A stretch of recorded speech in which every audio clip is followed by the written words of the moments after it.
definitely set the tone.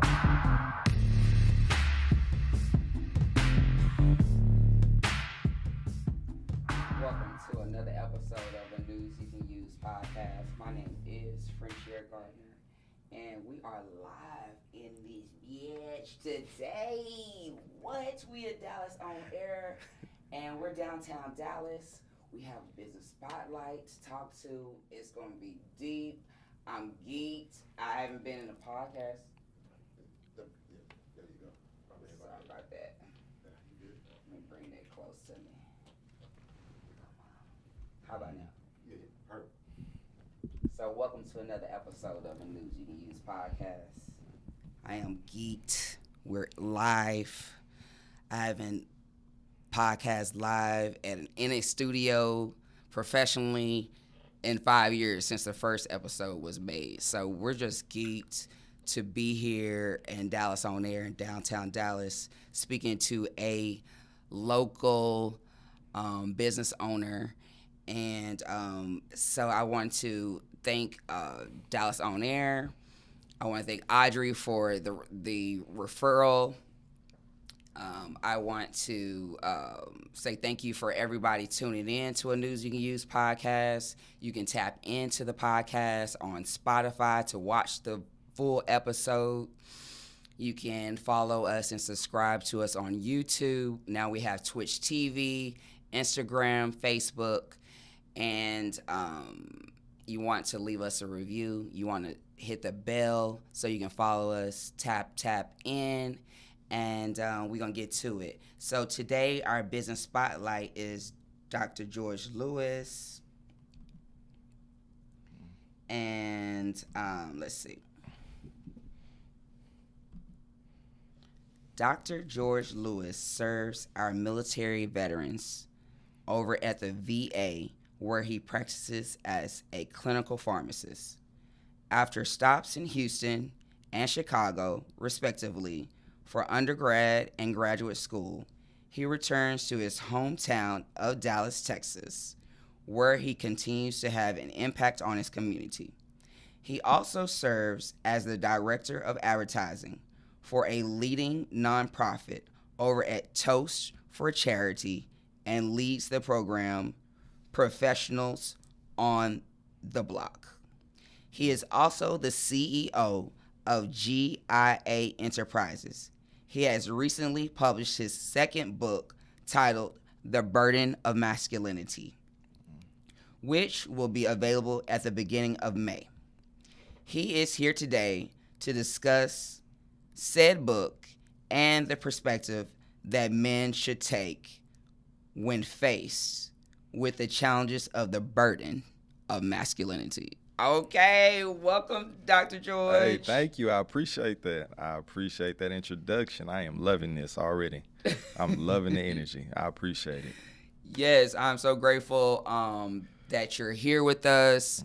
Mm-hmm. We just met recently at the Dallas Junior Chamber of Commerce Women in Business networking mixer on Lower Greenville. Shout out to James for the event, and glad I was able to connect with you. So I read your bio. Give us some historical background of who you are. Where you from? Where you at? And obviously we know where you at. But since you're here in Dallas, yeah, give us some history about who you are. Man, so I guess we'll start it off from the beginning, man. You know, my family's originally from East Texas. Okay. For the most part, all down in Port Arthur, Beaumont, Port Arthur, right there on that Texas-Louisiana border. I had the pleasure of growing up here in Dallas just because my mom wanted to escape from the small town life and come up to the big city. Yes. Ended up growing up in North Dallas, went to Lake Highlands High School, and from there I started my journey into a career, into the field of healthcare, where I eventually ended up going down to Houston at Texas Southern University. Yes. Did my 4/5 years down there. Ended up pledging a fraternity, so I'm a member of Alpha Phi Alpha Fraternity Incorporated. Okay. From there, Ski Phi. yes, ma'am. from there, man, went up to Chicago, to the #2 pharmacy school in the country, over at the University of Illinois at Chicago. And aside from that, man, I look at my entire journey and I think about everything that's happened to me, and I know that there's a lot of lessons that I learned along the way. So I find a passion in wanting to come back and give that information back and to be of service, especially to my guys, because I see a lot of my guys out here struggling. A lot of my guys struggling to make that transition from like boyhood to manhood. Some issues that even I struggle with myself, just growing up in a single parent household. While I'm very grateful that I did have a very active father, and I definitely had some strong men in my family on both sides in terms of uncles and grandfathers, there were still some things that I did understand growing up in a lower socioeconomic status here in the Dallas area. And if I could do anything, I want to make sure that some of the lessons that I learned along the way, I can give those back to some of my brothers and help them kind of make the transition to kind of where I am now. I love that. I love the whole point of you just wanting to get back. You know? Absolutely. I love that. And I do want to make a point to say, because this is, like, all of this is new to me right now. You can call in. You can call in and ask questions of our guests and of me, live call in. The number is 469-708-8609. So you can call in and talk to us and get engaged. So call in 469-708-8609. So George, dive deep into this book, The Burden of Masculinity. What can you even just express to us what is the burden of masculinity?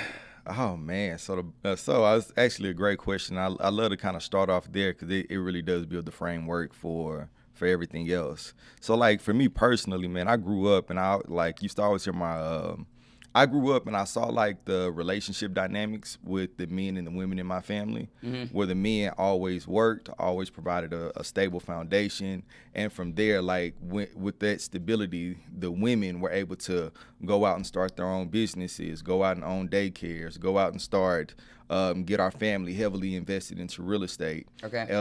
While a lot of the men provided that like I said, that solid foundation. And growing up, I would hear my uncles and hear my grandfather and hear my father always preaching like about why it's important for a man to get up and go do something every single day, right? That you have to be the umbrella that covers everybody. Yes. And that to allow everybody else to be able to relax. And you don't really get it when you're still a boy and you're under other men's umbrella being covered. But as you make that transition to becoming a man and you have to find a way to provide your own umbrella to cover over other individuals, then you start being faced with a lot of questions. And for me, it's like I had that covering for a good period. And then as I was preparing to graduate from undergrad, unfortunately in my family, man, a lot of the men started to pass away. Yes, and my condolences to you. Yeah, thank you for I know that. how that is. Yeah, and it became a very interesting transition for me, because then it was like, oh, like I'm next up, and I wasn't sure if I was 100% ready for that responsibility. Yeah. To be like, okay, I'm like, you're the baby boy of the family, but you're also the one that people are looking at to see like, hey, who's gonna carry that torch next? Who's gonna keep these values that these men had and keep them going in the family, and who's gonna be the next one to step up? And it was definitely some challenging times. So with that being said, man, just to kind of bring it back, man, like I said, I remember them saying those types of things and giving me those bits of wisdom. And then I want to say the first time I heard what they said expressed in a different way, I was actually watching the comedian Chris Rock. In one of his specials. And in his specials, he defines it somewhat like this, quote unquote, the burden of masculinity, that women, children, and pets may be loved unconditionally, but men will only be loved under the condition that they produce and provide service and value. Now, while we may know that statement may not be entirely true, because of course, women have their own set of circumstances and issues in terms of making sure that they are loved unconditionally, right? And Right. like in certain conditions that women may feel that they have to meet so that they can be seen, they can be viewed. Men also have their own set of standards, if it's just societal expectations and or family expectations of, we need you to do this or you may begin to feel invisible. Yes. And as I talk to That's deep. as I talk to some men, as I've talked to some men who have gotten older, mentors, older family members, and you can see that genuinely becomes a worry of, that midlife crisis for men gets real when they really start to feel for the first time like people are not seeing me and noticing me, and I'm not 100% sure how to provide value as a man, because providing value as a boy, it could be something as simple as, oh, how do I become popular? How do I have a nice this or a nice that or a pretty girl? Yes. None of that applies to manhood. None of that means anything when we start talking about how do you provide service and value to your community and to those around you as a man. And then we started to dive down into that discussion, and it really started off as a discussion amongst me, some of my guys, some of my frat brothers, some of the men in my family. Yes. About like that transition and like what's happening, like what is happening, like why do we have such a crisis of men tapping out and quitting on life, and we see it, right? Right. And I think, man, one of my guys, he kind of explained it to me like this. He is like, under quote unquote theory, right? It's all theory, right? Yes. Of women and children being unconditionally loved, right? A boy goes from being in that children category of unconditionally loved to being a man who's loved under certain conditions, and sometimes nobody tells you as a male when that transition is going to happen. It just kind of punches you in the face. And then you're sitting there and it's like, oh, I used to be able to make these kind of mistakes, but now people looking at me different when I make these same mistakes. I used to be able to play like this and not take my responsibilities as serious, but now people are looking like, hold on, like can we trust you, right? And then it's like from there I started to notice like, oh, a lot of men tap out because they don't get it, and they're still trying to hold on to certain hoop dreams and some realities or some of the boyish dreams, which there's nothing wrong with that. But what you have to do is you have to understand, like, how do you create a framework for building a successful life and making sure that you're capable of the responsibility of having other people under your umbrella. Like, that's a real thing. Like, people are depending on us as men. Right. Our women are getting tired. Our children need the structure. Yes. And it's like there's nobody else who's going to step in and feel that role. Nobody else can fill that role, especially in the black community, except us. Right. So that's kind of where the whole theory started in terms of the burden of masculinity. That was well said. Let me say first of all, and so what I heard was there is no rites of passage. Absolutely. For the boys moving, and there's not really one for women either. Really set up for black women, but you know we and there's some spaces we built for that, but traditionally, like you said, there's for boys, black boys. There isn't really a rites of passage for you moving from that, like you just said, unconditional love to now you got responsibilities. You got responsibilities and and conditions. You might not get no love. You're not getting no love. Probably ain't getting no love. You will feel invisible. You, in some cases, they'll even continue to treat you like a boy, and that's nothing that no man wants. And at the end of the day, you want the respect that comes along with being a man, but there's a lot that comes with earning that respect. And Definitely. you have to have somebody tell it to you. Definitely. Where are we going to be able to get the book from in May? It's definitely gonna be on Amazon. First Okay. place, probably just Amazon for the most part. Probably, Okay. I'll probably end up dropping a link somewhere in my bio Okay. on Instagram, Okay. and then we'll just go from there. Okay. You Okay. know, like my biggest thing is just to like, honestly, I'll give the book away. Like truth be told, like I do pretty well for myself over at the VA as a clinical pharmacist. Yes. It's more about just passing the information out there, and if I could just help somebody have that shift in terms of their perspective, that paradigm shift in terms of the way that they view themselves and view the world, that's ultimately the goal. You're definitely gonna impact people for sure with this book. Just with the very sense of being able to break it down, because what the psychologist says is you have to identify the problem 1st. And so by you identifying the problem, you've already blown up the spot. Because if we're not identifying a problem, then how are we going to get to the solution? True. So, what do you propose is the solution, Um, or a not necessarily a solution, but what are your steps? What are your thoughts on it? I mean, I think sometimes we gotta take it back to the Bible and just really discuss like what does it mean to put away boyish things and put away a boyish mind frame, and what does it mean to like really step into that role of being a man? Like, how do you define that? Like, How would you define that? I mean, ultimately, I'm looking at someone who's understanding the responsibility of taking care of others and providing order and structure to the environment. Because when men are not present, things do become chaotic. It does. And sometimes we understand it when we see it, like the presence that a strong, good man can have to just calm any quarrel. You know, we notice it when we see it, and we see a strong man who, with just a few words and a presence, can get a child in line. Oh, definitely. Not even having to like raise his voice or put his hands on the child at all, but just his presence of stop, go sit down. Like, we get it. We get that, right?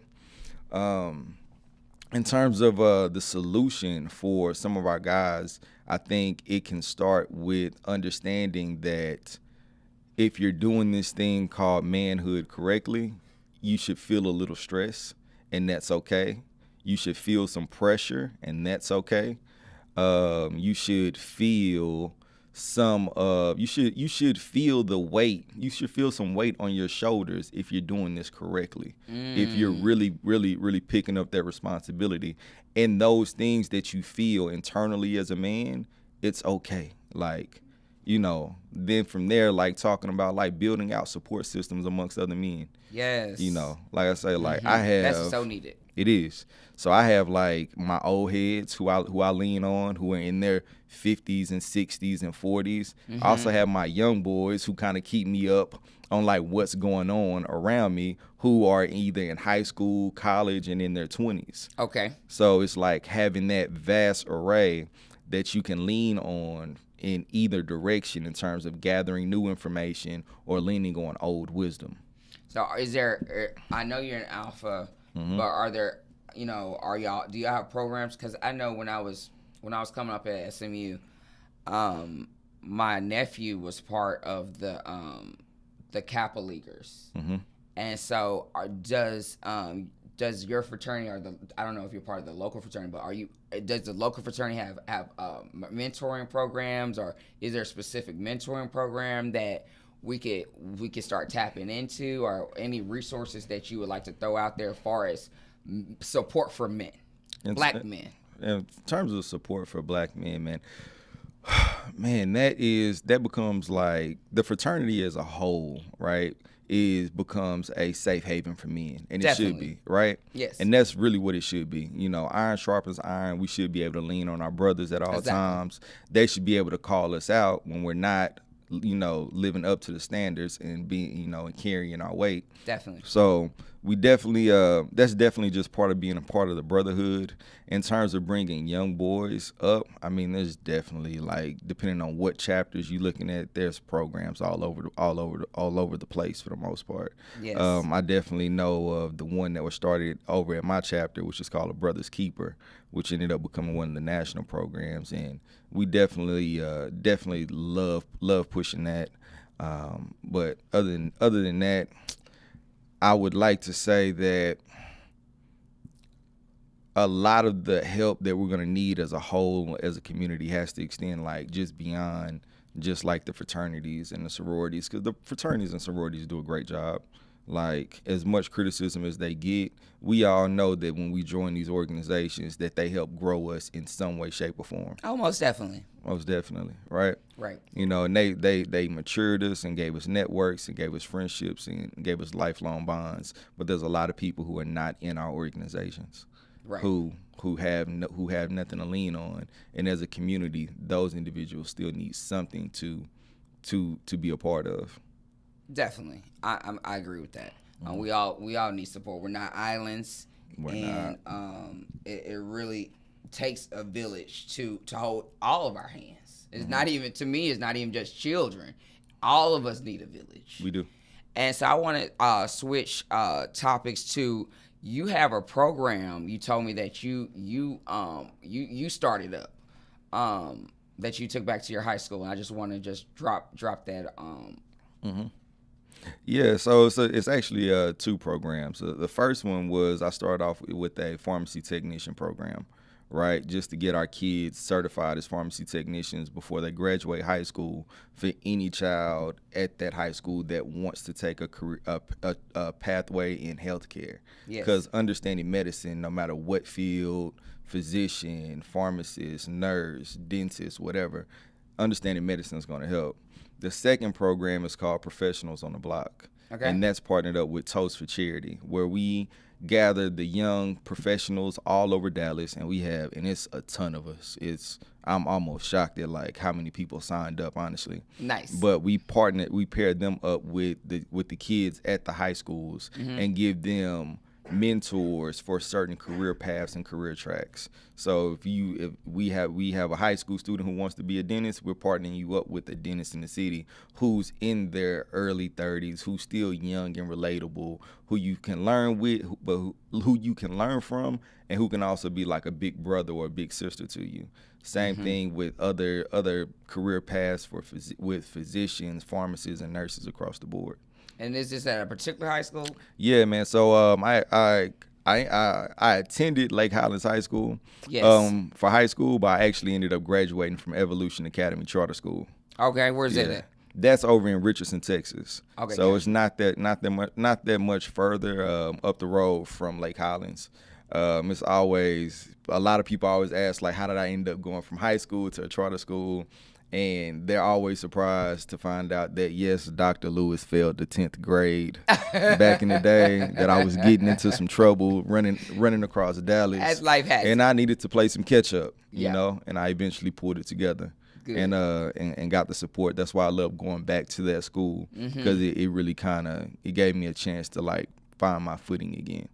I love that.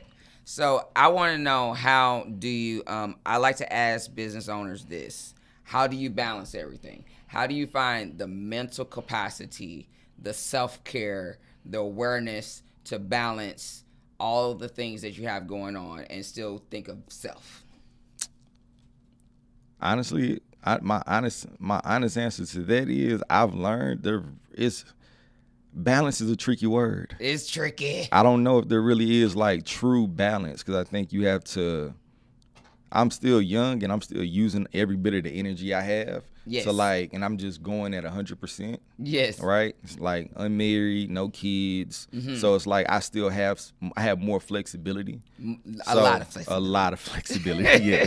Yes. I have a lot Blessings of to flexibility. that. You know, I have a lot of flexibility. So it's like, for me, I'm still just 100% on everything. Okay. I'm still like, I could give it my all. Of course, it just means, for me, giving it my all just means less parties, less social outings sometimes. Like, or if I go somewhere, I don't stay the whole time. Okay. I may leave early. Okay. But like, just making sure that I wake up and I put systems and routines in place for myself. Get an early start, wake up probably about 4 a.m, start the spiritual routine, start taking care of myself, get the workout in. And and keep a checklist of probably about 5 or 6 things that I want to do for the day. Okay. Make sure I knock out those 5 or 6. Everything else I do after that, I just consider it bonus. I love that. Yeah. What would you say is your favorite part of this writing process this because this is your second book, and we didn't discuss your first book, but just what's been your favorite part of the process so far of this book? The biggest thing I've learned about this is like my favorite part is really like just talking to the men. What I've learned is that there's a lot of men who are suffering in silence and who needs to know that somebody wants to hear them. Yes. Just to get it out of their head, to get out of their own head, to be able to vent and have something to talk to.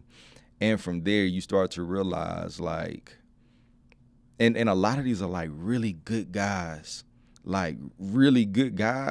who are so focused on trying to be good that they're not being as productive. And it's kind of hard to like try to explain sometimes, like, I know you want to show up for people in this way, but you need to go build this part of your life out first. Yes. So, and then it's like, being able to have those types of conversations and then seeing them put it into action, and then seeing them be happy to see that, oh, this is what it means. I get it. Like it's that aha moment, that becomes like the best part. Okay, I like that. Tell us how we can connect with you, Dr. George. Your Instagram or whatever platforms you want to put out there. Tell us how we can stay connected to you and we can tap in. So when May come, when the book drops, we can be there. Absolutely, man. We could definitely have a follow-up conversation on this one. But the best way to stay in contact with me is just Instagram. I don't do any other social media. Okay, what's your Instagram? I low-key be trying to keep a low profile in the city. Oh, okay. Even though people say they see me everywhere. But my Instagram is simple, just G_LEWIS.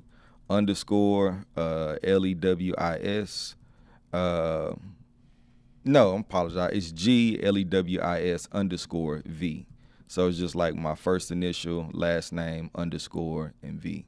Okay. V is in victory. Yeah, V is in victory. Okay. Yeah. It was technically I'm George Louis V, so it's supposed to be my Roman numeral, but yeah, so it's just G Louis _V. Okay, perfect. And that's it.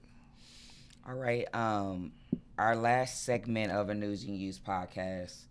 I want you to drop some gems for any aspiring business owners or writers, authors. What 2 gems that you would tell them? I mean, probably the first one is like, we all have some form of value. We've all been through something, and it's never about like trying to change the world initially. It's about like, who can you help within your circle of influence? So however big your circle of influence, just know that like there's somebody or someone around you who you could already be serving. And don't feel like you have to be this big time person to start having an impact. You don't need other people behind you to start having an impact. You don't need organizations and things of that nature. You just have to start doing something. And secondly, man, just also understanding that that success does have a blueprint. And that even boils down to like how to be a healthy, happy, and whole person. There's still a blueprint to that, and you have to go find that blueprint and do the work that's required in multiple areas. There's not just one area that you can be successful in and it's going to solve everything. You have to do the work in every area, mentally, spiritually, emotionally, in terms of emotional intelligence, financially. Got to go get that bag. Like, I am not one of those who gonna tell you you gonna be able to figure all this out with no money. Nah, you gotta. And sometimes that's really the biggest barrier. And I find out with my guys, it's like, man, your heart's in the right place, but bro, I need you to go make this sacrifice. And sometimes the part that people don't want to hear, sometimes the sacrifice is really like a 5-year journey. It's really a grind. It's really a marathon. It that like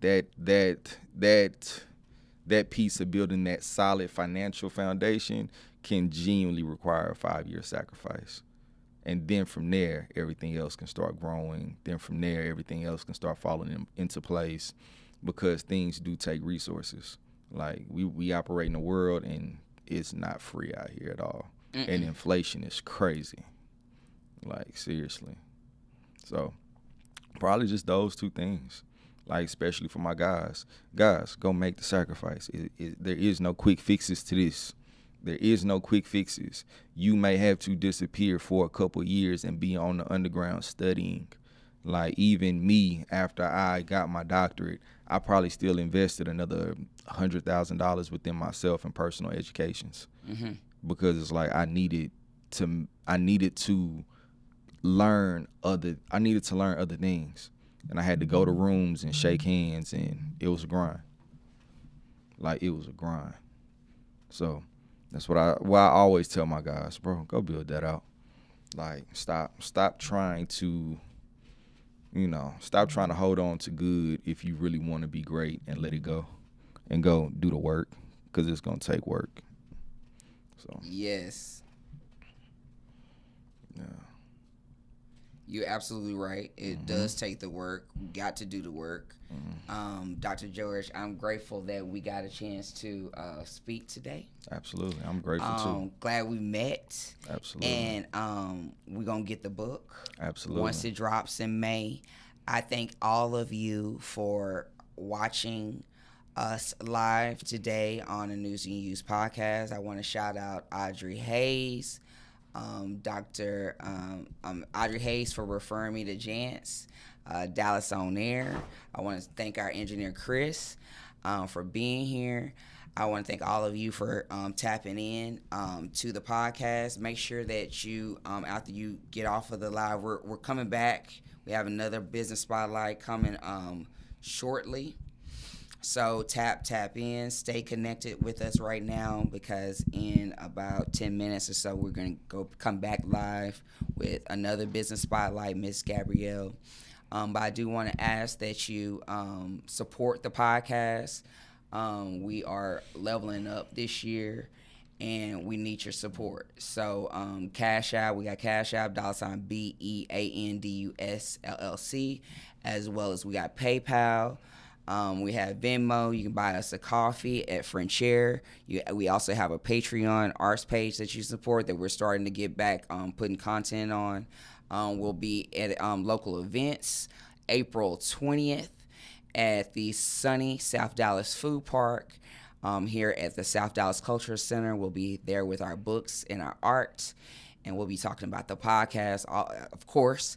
And then on April 14th, your girl going to be walking the runway at the Fire and Ice fashion show at Lofty Spaces. So tap in, get your tickets. Use our promo code FRENCHAIR. And as always, support our books. We have books, we have art, and, tap into a News You Use podcast. If you are a Black business owner or artist and want to be a guest, please tap in, connect with us wherever you're watching right now. And we thank you. Peace.